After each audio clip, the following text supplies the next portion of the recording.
Hey guys, here we are back again for another upgrade video this time. I know y'all been seeing a bunch of Beast Wars and all sorts of other stuff if you follow the channel, but we're doing an upgrade this time. This time we're doing it on Rocky. Rocky! We hadn't done an upgrade on Rocky in a while. Rocky gets neglected. But his steering went out to the point that it's death wobbling. Bad. So we got everything we can get to possibly fix that. Let's open these boxes and take a look. All right, so we got the boxes open. This is what we got. So we got the Barnes 7075 T6 aluminum steering kit for the JT and JL. It comes with all 4 rod ends with all new hardware, everything, and these are some big, beefy 2-inch aluminum tubing. I got 2 Synergy. Synergy is, for whatever reason, the only ones that have 2-inch clamps for my steering stabilizer. Then I also got the Dynatrac ballless ball joint delete. We're gonna try those out. So they're rebuildable. So even they say while it's in there, like once you put it in, you don't ever have to pull it out again, because you can pull these and then there's a bearing in there and you can replace that bearing and re-grease the bearing and everything else. So we'll see. And then there's an install kit that goes with those that helps to install them with your presses. Nothing to do but to do it. So let's get some of this a little bit more assembled and let's get this one taken apart. All right. So I went ahead and lifted it up, got tires off, got all that stuff. So the first thing we're gonna do in the entire process is replace the ball joints. It is not an easy task. First thing you gotta do is remove the brake. Make sure you zip strip it over here so it doesn't fall. Pull the rotor off. Once you get the rotor off, there's 3 bolts back here that undo the axle hub, and the whole axle shaft slides out. That will leave you with your knuckle. While you're at it, since we're replacing all these, we'll pull all the tie rod ends, knock all that stuff out, and then we can knock the knuckle off, we can push the ball joints out, and push the new ones in. So we're gonna get started on that. Let's do it. All right, guys. So I've got all my tools, I've got all my everything fitted and so on and whatnot. So 1/2 inch, we'll take off your brakes.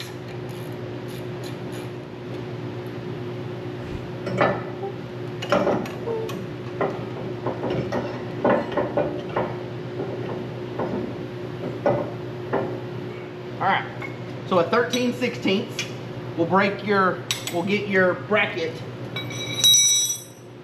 your brake bracket loose.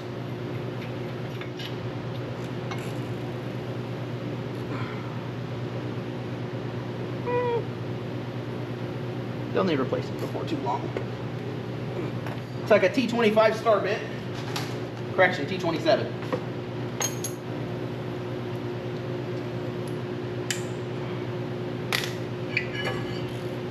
All right, so 13/16. Get your track bar and everything off. So this side needed a little bit more convincing than the other side, so we had to cut it, and that's why you didn't get to see it happen and fall. But otherwise, you just undo the nuts, and it should fall out. This one just needed some convincing. And now, this is trash. Now lift up. You gotta put some butt behind it. Up. Come on, get some butt behind it.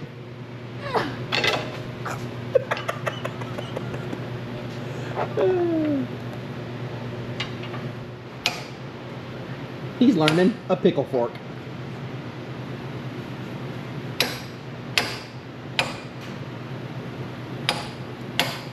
All right, I gotta let that set a little bit.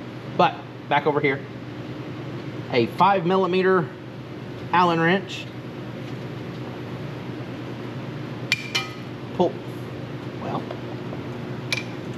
Pulls off the anti-lock brake sensor. Finagle it out. It still looks good. Oh, it does have some metal on it though. At that point, all your little screws, which are 12.13 millimeter. See, 13 millimeter, 12 point. They come out of the back. There's 3 total. At that point, a little bit of tapping. Okay, maybe a little bit more tapping. Or a lot of tapping.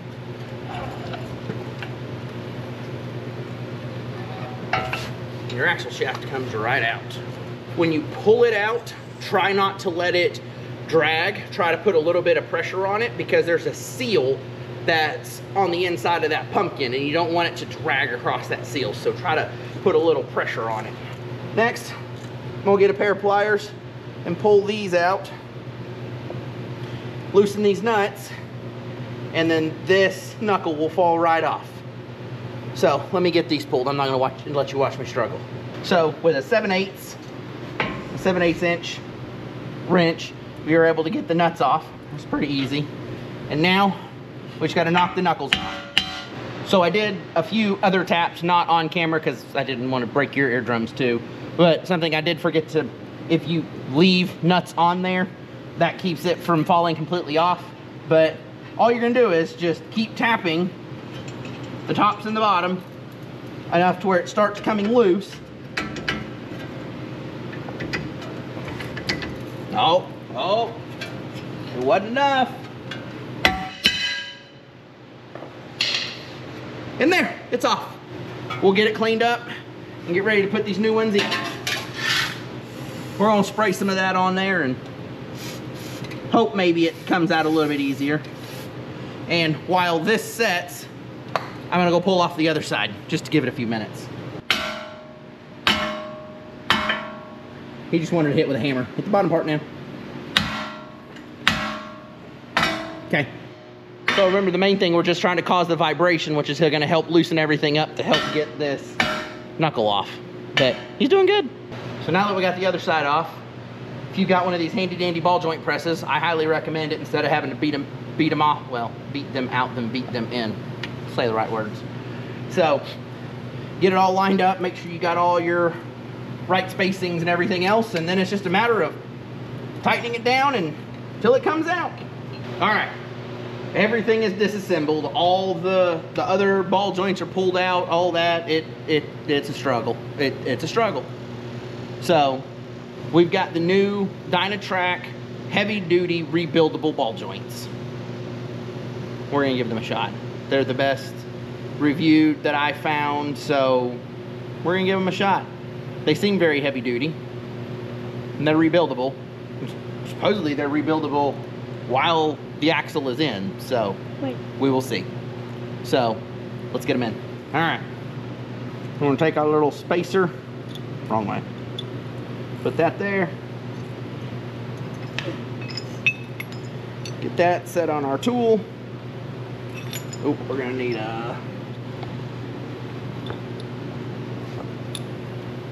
all right.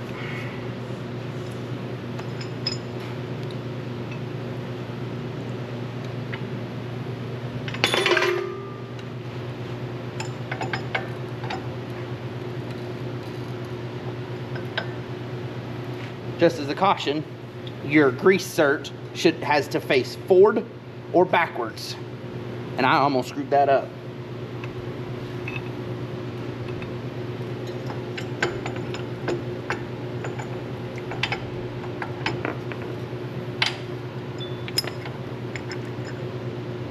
Make sure everything looks all good and lined up.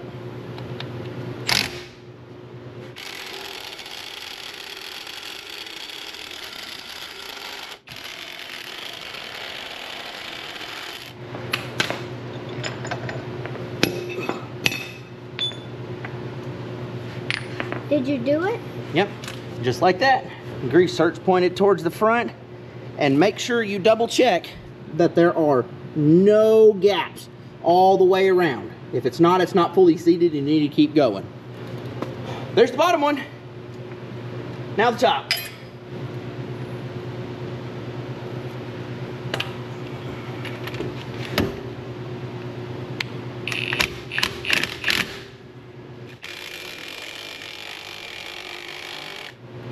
I will say, I don't think I messed it up, but I did. My sleeve that I had fell off sideways. So, but everything looks like it's still flush around the top with that. So they provide a ring, just a little snap ring. Get your little snap ring pliers. There we go. That would be on. Now we start assembly. You do everything just like you did in reverse. All right, so we got the ball joints in. They needed to be torqued to, the top one is 55 foot-pounds and the bottom one is 45 foot-pounds, best I could find. So now I'm just getting the pins in. And there we go, it's back on. Yay! Now we can continue reassembly for the rest of it. When putting in the axle shaft, ooh, make sure it's clean. Make sure your shaft's clean. Now when you put it in there, make sure you hold it up so that it doesn't hit the seal. And there goes my light. And do not drop your light. It's because of my big old head.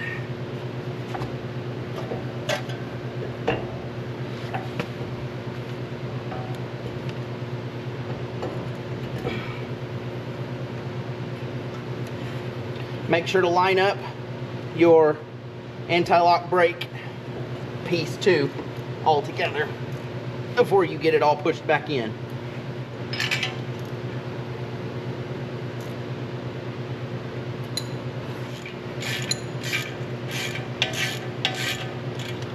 Make sure you try to pull all these bolts in evenly, just so it's not all whomper-jawed. There, that sits there, that goes through there, and then to hold. Oh, little Allen wrench on the other side.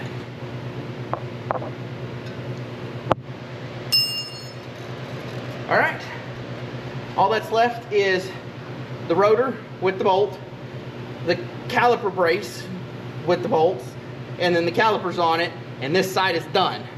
So I'm gonna finish putting this together. I mean, it's not that hard if you can do brakes. Putting it all back together. Then I will put together the other side, and then we will come back and do the steering. I'll be back. All right, guys. We finished the ball joints. Now let's put together some steering. Right here is the track bar that we're gonna put on it, and there's the drag link over there. So on these particular ones, according to the barn's instructions, there's a strap or a stripe on the side that has the reverse threads. See, that one does not. When you go to get your pieces too, you get your tie rods. On the nut that's on the tie rod, it also shows that there are striations on it. That way you match it up. So what we're gonna do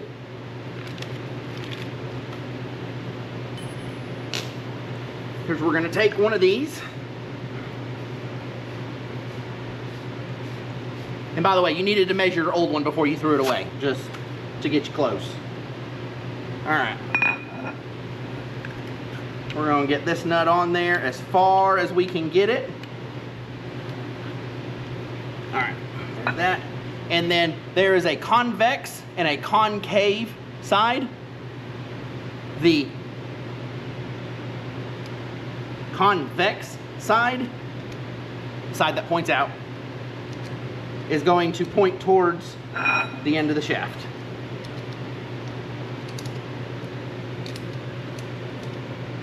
Then this is just like a little locking ring, that's all that helps. So now we're gonna get it started.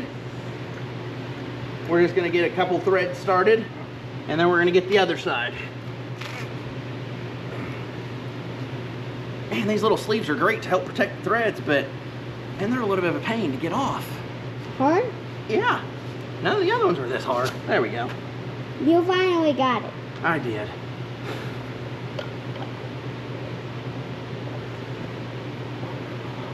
So the measurement that I came up with, and this is just for mine, yours may be close, maybe different, maybe the same, but I got 43 and 3/8.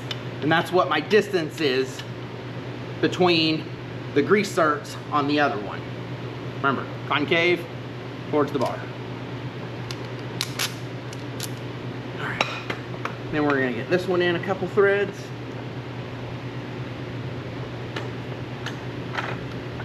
Now the cool part is once you get them in and they're both facing the same way, you can actually hold it up and use the bar to adjust it to where you need it.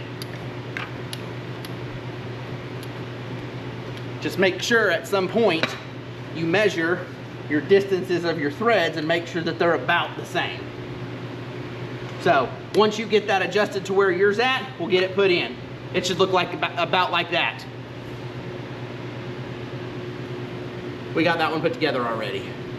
So I'm gonna get this one measured out and put back together and we'll be back. All right, got them all measured out. Now I'm gonna throw the first one on.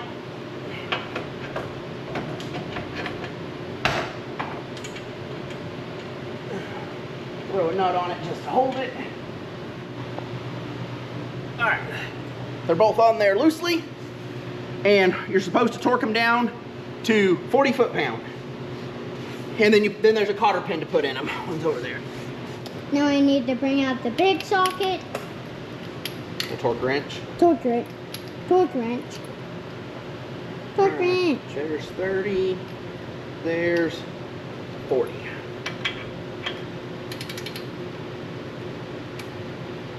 Someone was playing with my torque wrench.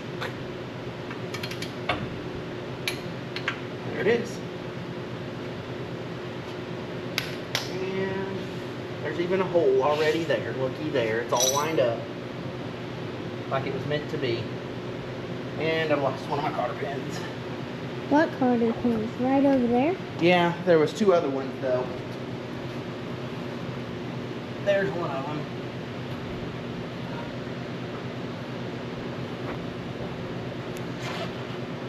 Find it here in a minute. Want to turn it off?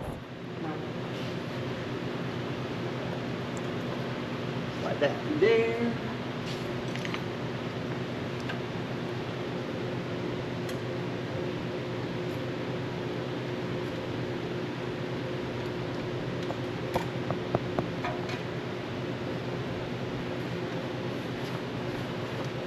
All right, so my other one, unfortunately because of where my other one is at, up here on the pitman arm, I can't get the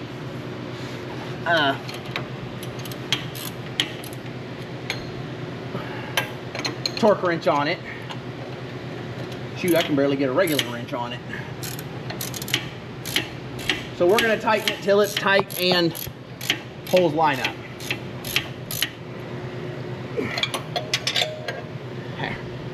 Pretty sure that's a hole.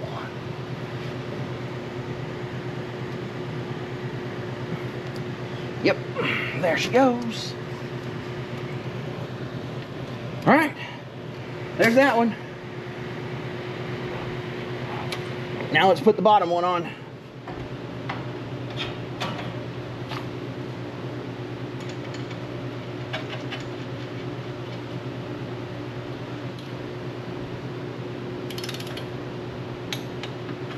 There's 40 foot-pounds.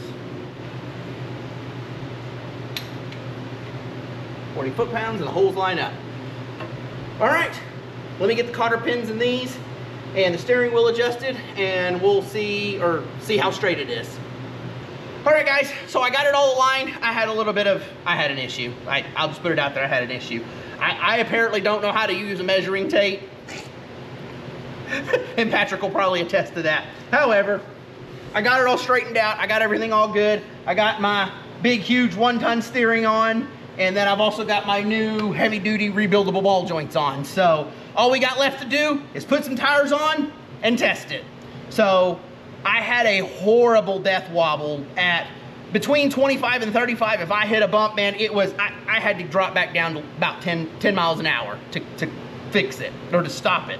So hopefully this is getting rid of all it, because this is getting rid of all the weak components. So that said, Barnes 4x4 one-ton steering for the JT, and the Dynatrac heavy-duty rebuildable ball joints is what we've got going.